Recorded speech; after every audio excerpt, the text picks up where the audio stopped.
Hi, everybody. Welcome to a Sunday night at home with Rev D. A very special Sunday night tonight, actually, in honor of my epic move to South Africa. And because so many of you have been asking, I've decided to really dedicate this show to why, the higher why of Africa for me.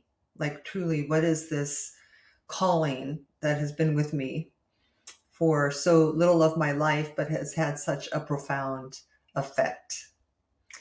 So go ahead and say hello to me. You can chat and just let me know that you're here.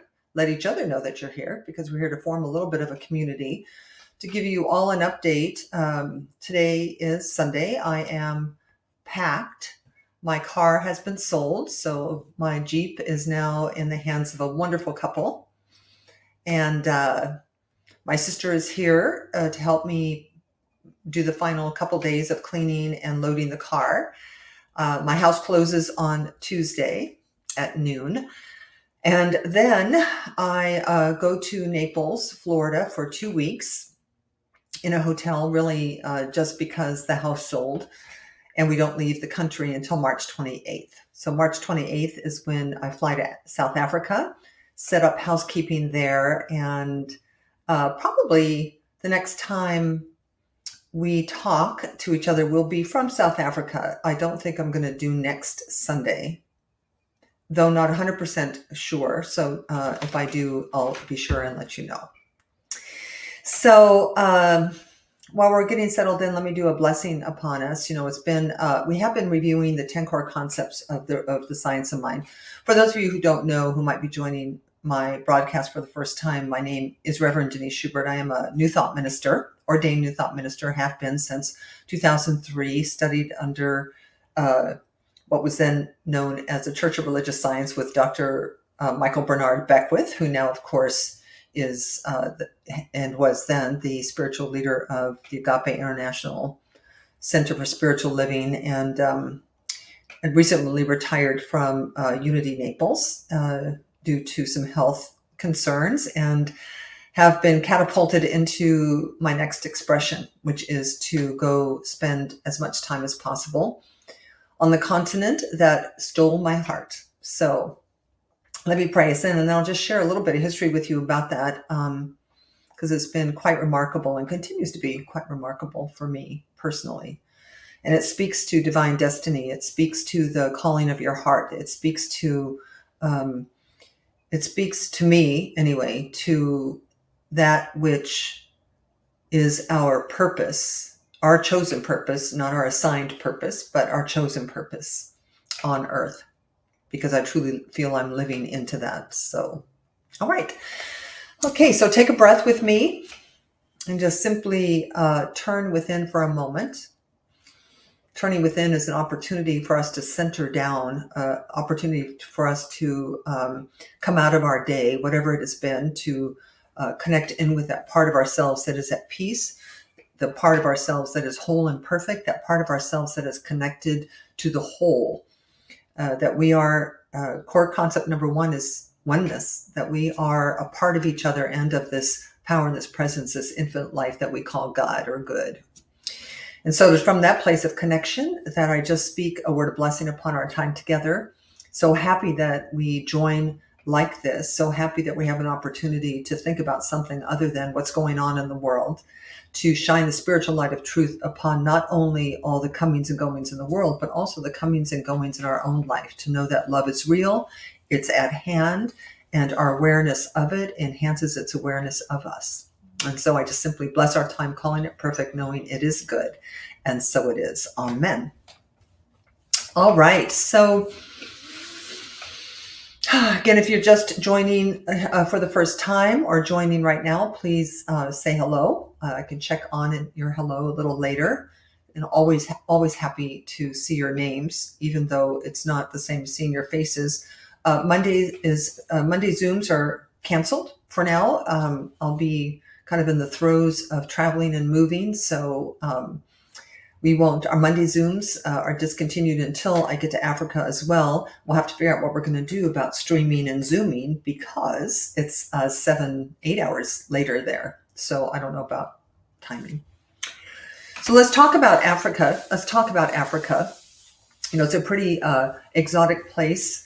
It was for me. I'm going to tell you an opening story. When I was in my 30s, I worked for a law firm, and I used to travel up to San Francisco from Los Angeles a lot, once a month.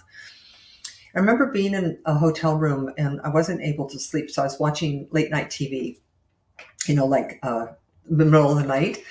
And do you remember how the hunger organizations used to have their ads to feed, to help the orphans in Rwanda or Ghana?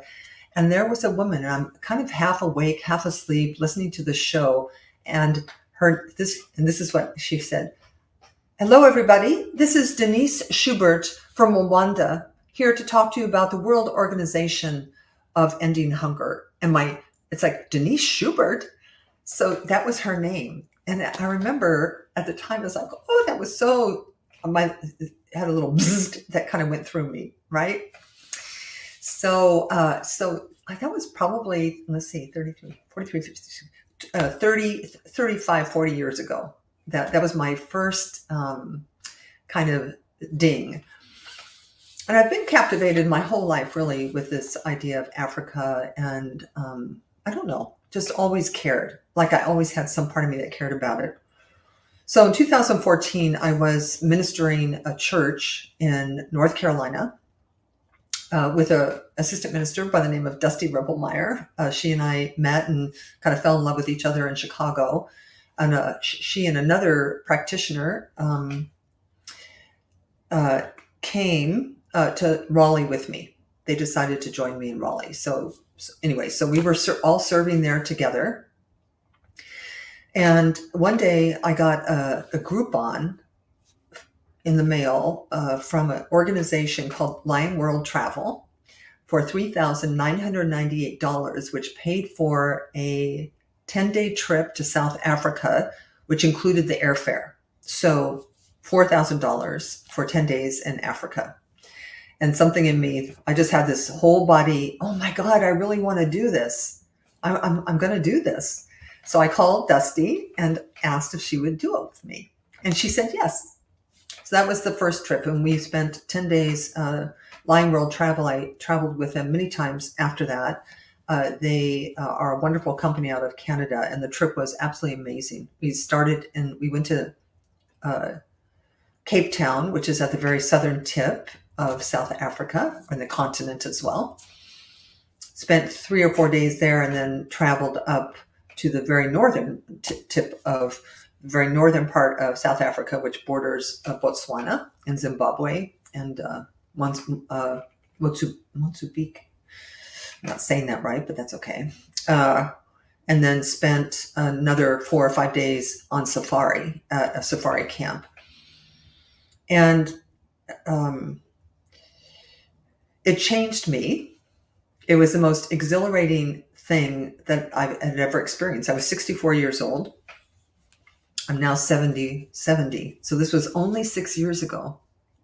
Right, 6 years ago. I just want you to hold that number for a minute. I loved Cape Town. Cape Town was very much like a San Francisco city, and it's beautiful. It's a beautiful city. I have actually been there 4 times now, but that first time it was remarkable. They had a penguin colony there, and that's where Nelson Mandela was imprisoned there. They have wine country to rival. I'm a Californian, and I was such a snob. It was like, oh, nothing can compare to Napa. We have the best wine country in the world. It's like, oops, maybe not. Something South African wine, and the South African wine country is equally as beautiful. But the real magic happened on safari. The real magic happened being in the African bush. That seeing animals so close, and most of you have seen my photography, and to see them where they are. But the magic, I don't know whether at that time I really tapped into some kind of personal roots, But what I did tap into there is what it felt like to just be, to not do. It was the first time I'd ever experienced not being on stage, not performing, not having to accomplish anything, not having to prove anything. Because when you're with a jeep full of people, and by full I mean like six, when you're with sitting on an open air jeep with six people, and a lion and her babies are 100 feet away from you, and she doesn't care about you, it's a very being experience, a very humbling experience. Because these animals, and it's true for all animals, with the exception of the prey. So predators could care less about us. They don't eat us, and they're not afraid of us. So, you're not allowed to talk to them or pet them or feed them. But the prey animals, like the zebra, the giraffe, the antelope, they don't hang around too long because they're used to being chased and eaten. So they kind of skedaddle out of your way. But the hyena, the cheetah, the leopard, the lions, the elephant, I mean, they just kind of hang out around you. And it was a magical experience for me. So, the truth is, I haven't really been able to get enough of it. I went back, I've been back twice a year, every year since that first trip in 2014. So I just completed my 11th trip, which was 1 month this past September. Two friends and I went for 1 month, but I'll come back to that in a second. I did travel with Lion World 2 or 3 more times, went up to Botswana, which is where the Okavango Delta is. And it's a whole different experience because you have elephants and you have water. It's the Delta. So you are on jeeps also at some points, but there are so many elephants, so many hippopotamus, and you're on boats, right? So you're kind of moving through the water, seeing animals. Zimbabwe from there we went from Botswana to Zimbabwe, to the Victoria Falls, which is stunning, though I was not nearly as enthralled by the Victoria Falls as I was by the elephants, but nonetheless, it's probably a beautiful vacation is to go to Victoria Falls. Equal to South Africa is Tanzania and Kenya. So the Masai Mara is in Kenya. Tanzania is in the Serengeti is in Tanzania. And unlike the African bush, it's open land. The animals are you have thousands of animals, and but also, of course, have the wildebeest migration every year, which is where the wildebeest move. They follow the rains, right? So the wildebeest and the zebra are trekking endlessly through the Masai Mara and the Serengeti. And it is truly one of the most breathtaking, earth-shattering things to really witness, and all of the drama around the wildebeest migration, because wherever there are wildebeest and zebras, there are lions. So wherever there is prey, there are predators.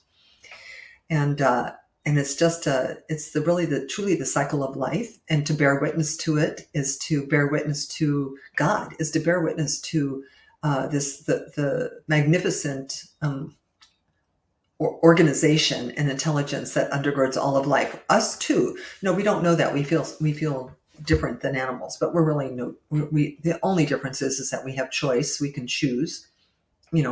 Tigers, lions are. Sorry, there are no tigers in Africa. Lions are compelled to pounce on an antelope. They have no choice. They do not choose whether to pounce and kill or not. You and I choose to do such things, all things. So one of the biggest movements about Africa for me was kind of also a magical story. So I was still in North Carolina. I was teaching a class, and a student came up and talked to me about Reverend Connie Phelps, who was a Canadian starting a center in Nairobi, Kenya. And it perked me up. It did. It perked me. So my ears went, oh. So I went about trying to find Reverend Connie Phelps, and she was not a person who wanted to be found too much. She was not really great at returning phone calls or answering emails. But one year, Reverend Dusty and I went to the World Parliament of Religions in Idaho, Iowa, wherever the Mormons are. Sorry. At any rate, we went to the World Parliament of Religions, and this is huge. We're talking 80,000 people representing, 100 religions. It was crazy with 60 workshops happening every morning and every afternoon. And we went, Reverend Dusty and I went into this one workshop, and all of a sudden I hear this loud woman behind me talking about Kenya, truly sitting behind me. And I remember turning around going, "Is your name Connie Phelps?" She goes, "Yes." And it's like, "I have been trying to get a hold of you." And so she still wasn't very forthcoming, but we chatted a little bit, and we agreed to talk after the World Parliament once we got home to our respective homes. So anyway, we finally talked, and she goes, "Well, I think you should just come to Nairobi. How will you know if you like it unless you just come?" So the world, I owned a home, I had a job, I had 2 cats. It was like, Denise, you just can't go to Africa for 3 months. You just can't go to Nairobi for 3 months just by yourself. And this little boy said, "Of course you can. Of course you can. Why can't you? Of course you can. What would you need in order to go? Like, what would need to happen?" It's like, well, I would need to find somebody to come take care of my life while I'm gone. They would need to find somebody to come live in my house, take care of my girls. And that happened. I'll protect her privacy since I haven't asked her to share her story. But I remember asking, "Can you consider doing this?" And she wasn't in a position to do it either. But at any rate, that is exactly what happened. That was in October of 2015. Is that right? Mm-hmm. Mm-hmm. Nope, I think it was in October of 2016. And by the way, I had already resigned my position at the church because the calling would not leave me alone. Like, I wasn't happy with anything else. Like, all I wanted to do was to be in Africa. I wanted my life to be about photography and about really cultivating this. So I retired in 2015. I did, though, I did ultimately go live in Nairobi, Kenya for 90 days. And while I was there, I did many, many, many things. And my goal was actually to live in Africa. That was my goal, was to stay there. I was ready to stay. It didn't work because my relationship with Reverend Connie was complicated. And so it ended up not being a really great fit for that kind of spiritual partnership. So I came home, but I was very verklempt about it. For a long time, I had a lot of sadness, and like, it felt like a dream unfulfilled, like an unfulfilled dream. That's what it felt like. Like, it was, the calling was so strong, the magic that caused it to come together was so perfect. How could it not have worked? And I was talking to God. It's like, how could this not have worked? Because you made everything perfect. So anyway, life goes on. I've continued to go to Africa over and over and over again. I've been back to South Africa with friends 3 or 4 times. I haven't been back to Nairobi. Well, I did go back to Nairobi twice after that 3-month visit. Reverend Connie did pass away during COVID 2020 in June. A very sad moment for me. And then this past, I didn't think I was going to go back, but then I did decide to go this past September. Went to sorry, take a breath. This is a lot of information. I hope it's interesting to you. I got another email in 2018. Yep, 2018, about an expedition being sponsored by Safari Live, which at that time was owned and run by National Geographic, and only like 12 people could go. And I was like past the 8 ball. Like it would already been signups, but I didn't. I emailed anyway, and I said, no, I really, really, really, really, really want to go. What do I need to do to go? Can I get on a waiting list? 2 or 3 months later, I get an email that says, you're in. You're in. Welcome to Safari Live's 2019 expedition. So that was an amazing trip because it was with 15 other people who had been following. If you've never followed Safari Live, just go to YouTube and look up Safari Live. It's now called something else, but it doesn't matter. Look up Safari Live, and they do live streaming safaris twice a day, every day, 365 days a year. And if you want to see something so real and true, you can do Safari Live. And anyway, so I got to be there for a week with the crew that I've been watching for years and years, with the animals I've been watching for years and years. They had named all the leopards. The leopards were having babies. And it was just so amazing. And my younger sister came over at the end of that trip, and we spent 2 weeks in South Africa, 1 week in an Airbnb up in Hoedspruit. It's in a town, very small town up where the safaris are. Hoedspruit, Hoedspruit, at a lovely Airbnb owned by a lovely woman named Tanya.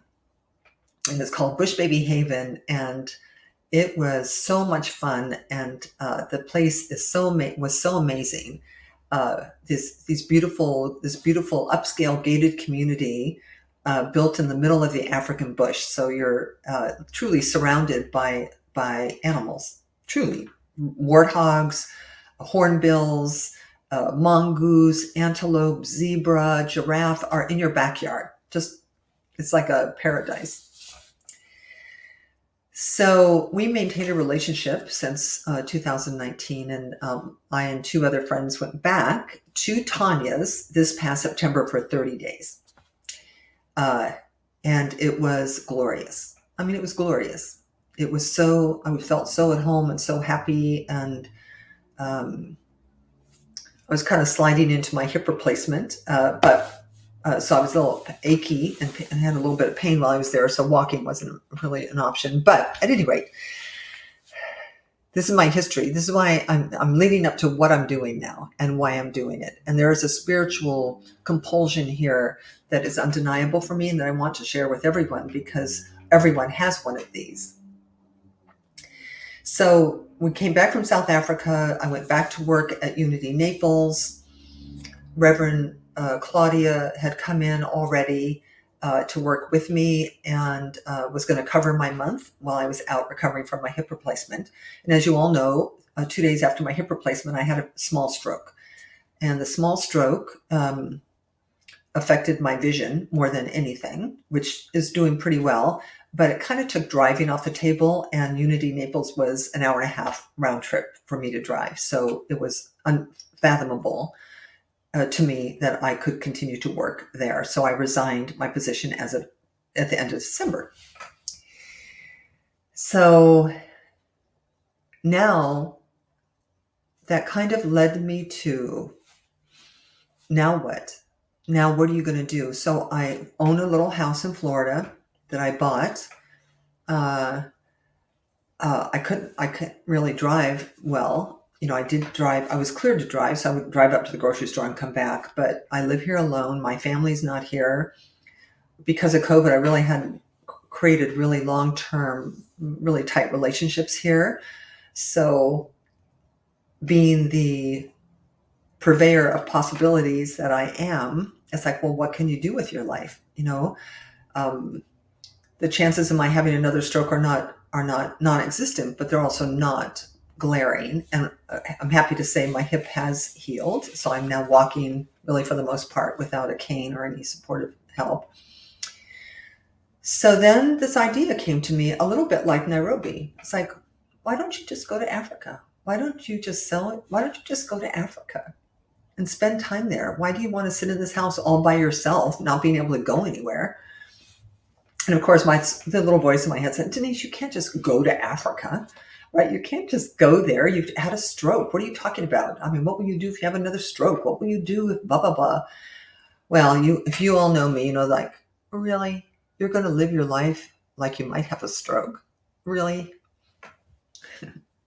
So one day I was walking, and the guy who does my gardening here stopped me, and we were talking about, I don't know, we were talking about the price of housing. And he said, oh my God, you can sell your house for twice what you paid for it. It's like, I cannot. He goes, yes, you can.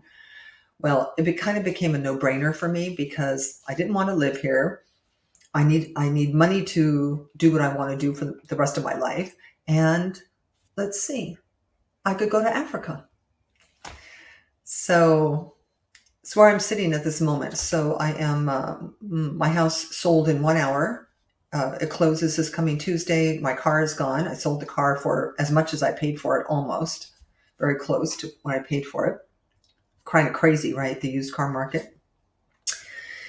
And on March 28th, I am going to live at Tanya's at Bush Baby Haven in South Africa for as long as humanly possible, I think. The way it works is as a tourist, you can stay in South Africa for 90 days. As a tourist, you can apply for a 90-day extension within the first 30 days, which I'm going to do. I've already hired a visa practitioner to help me do that. And then we'll see, right? Then we'll see. I was sharing with my one of my other sisters today. She doesn't remember this conversation, but she said to me, Denise, and she's younger, so she's looking at me and she's saying, Denise, what the hell do you think? What are you going to do when you come back from Africa? You have no house, no car. What are you going to do? And I didn't say this to her because it would have been too flippant, but the truth is, what I said inside is like, well, I don't know, but I just can't wait to find out what I'll do. Because we have in our hearts something that we hunger for. And I can't explain to you my love affair with Africa. I truly can't, other than, you've been looking at these elephants in the back for so many months. And there's something about being there and seeing them. There's something about the distinction, which I've talked about many times. I think I did it on a Sunday night talk. Is it Memorex or is it live? So Memorex is, the picture on the wall, and it is beautiful. That picture is beautiful, right? And you can get pleasure out of seeing it, and you can get a sense of elephants by seeing it.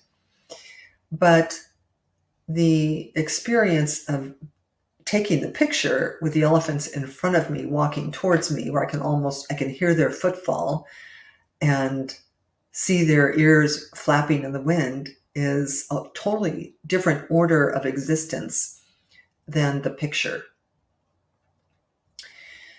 And I've kind of insisted on the experience my whole life. I have, because I want to be I want to be in the real. So it is true. It really probably is true that I could have another stroke in Africa. Something else could happen in Africa. It could, but it could happen here too. And it's going to happen anyway. Sometimes I laugh to myself. I say, oh, Denise, you could be dying. It's like, we're all dying. It's like nobody gets out of life. Nobody gets out of here. Nobody gets out of here alive. So I think that it behooves me anyway to do what is possible still for me to do. Now, some people it's not possible, right? I mean, it could have not been possible. It could have been worse. My stroke could have left me blind. It could have left me incapacitated in some other way. By the way, I have my relationship with spirit is really, really close and interesting and real and true. And I have this idea the whole thing might have been a trick to get me to go back to Africa, which is where I'm supposed to be. So who knows? I might step off this plane and all of a sudden my vision will be perfect again. Now, don't be confused. It's not terrible. I mean, it's kind of terrible from what it was in my view, because it's going to make taking pictures a little challenging for me, but I can still see everything, which is, I'm grateful for, and it's a blessing. So I guess if I were to be doing, well, let me do the invitation. Africa may not be your thing. Your thing may be the Amazon River. Yours may be the rainforest. You may want to go sit with gorillas, the big apes in Rwanda or Uganda, or to do. I have a friend who's going on the Rocky Mountaineer trip, which is like that's like the second thing next to Africa, which I probably will try to do. But you don't want to be on your deathbed not having explored that part of you, because there's something in it for you. Now, I don't know what it is. I don't really know. All I know is that when I am in Africa, I am at peace. And when I'm in Africa, I am at home. So, and I talked earlier about just being, like the culture, the materialism of our culture, the achievement, the accumulation of our culture has never been my thing. I've always kind of wanted to look for meaning and purpose. And there's something about the natural world that makes me happy. So I'm going to go do that. That's what I'm going to do for as long as I can do it. So I'm hoping that we will continue. We will continue. There's so many, if nothing else, what I believe about bothering to cultivate a relationship with spirit, or bothering to become a better person, bothering to forgive your parents and get over your past. Why we would bother is because we are spiritual beings with a calling of our own calling. That if you incarnated, it's because you're supposed to be here doing something, giving something, blessing something.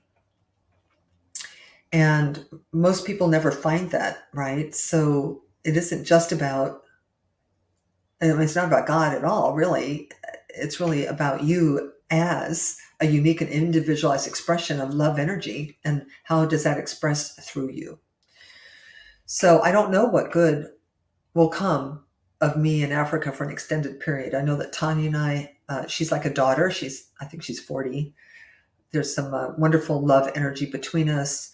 I know that my being there raises her vibration and helps her financially. And she orphans she takes care of orphaned animals, injured animals. And anyway, so the final thing really is that if any of you have any desire to come to South Africa, you should consider coming while I'm there, because I can get you there easily. It's not a hard trip. It's not an expensive trip. You can probably do 14 days in heaven and paradise, including airfare, for about $5,000. Of course, unless you want to fly business class, then it's a little bit more, but it's not nearly as expensive as you would think. And Tanya's Airbnb called Bush Baby Haven is absolutely stunning. So, but you and I will not be separated while I'm in South Africa, because it's a civilized country and they have Wi-Fi. So we will be talking. I will be blogging about the journey. If you haven't signed up for my blog, you can go to let me change my glasses here and show you. You can go to there's no banners here. Yeah, you can go to here it is, my website, which is deniseshubert.com. You can sign up for the blog. I don't know, I'll probably do it twice a week, though I'm not really sure. Kind of depends a little bit. If you want to donate and support the ministry and support Tanya and support whatever, you can do that. You can do that by making a donation, which you can also do off of my website, but I will send you the link here just because just because. And stay tuned. So through the website, sorry, I'm not going to paste it, but through the blog, I'll keep you posted on how we're going to continue the stream or continue the Zoom. We're different time zones, so I'm not quite sure. Tonight is actually a little bit of an experiment. I wasn't going to confess, but I am going to confess now, which is that I'm not really here tonight, that it's my last night here. And so we're at my favorite restaurant, Rosie Tomorrow's, which is a heritage farm here.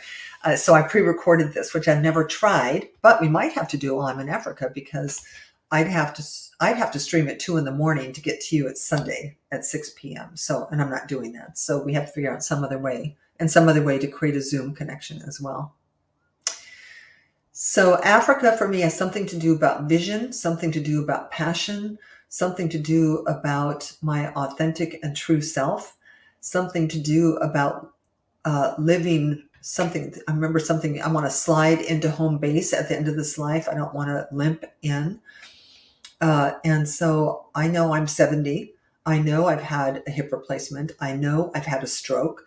I know I'm on blood thinners and statins. I know all that. You know how you know you're on blood thinners? You bruise. But with that said, I'm optimistic. I feel good, and I'm going. And I know it's going to be glorious. I really do. So anyway, my love affair with Africa, may you develop your love affair with whatever your love affair is wanting to be developed with. And in the meantime, I'm going to pray us out.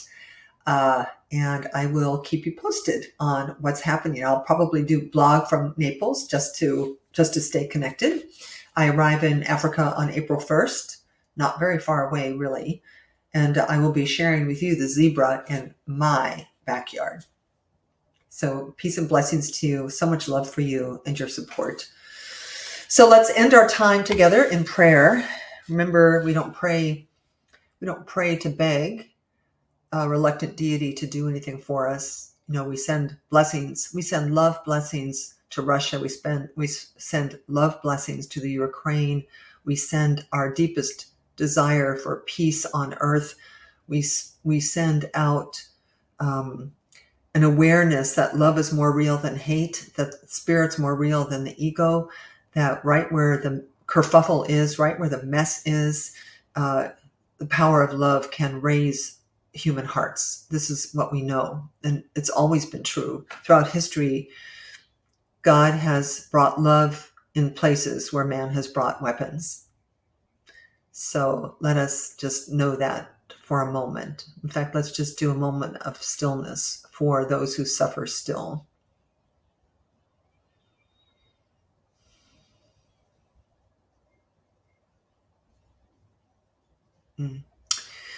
And so from this place of connection, from this place of love, unconditional love, I simply speak a word of blessing and thanksgiving upon our time together, calling this version of Sunday Night at Home with Rev D complete, knowing that even as we complete this, something new is emerging and will emerge, something even better, something even more glorious. And I know that when we come back together, it will be a love fest. And I know that my words will touch your heart and you will begin to open to and explore your passion and your destiny. And so for all of the minutes we have spent together tonight and before tonight, I am grateful. We simply just allow this time to be, and we do it by saying, and so it is. Amen. All right. So I will see you on the other side. Thank you for everything. Peace and blessings.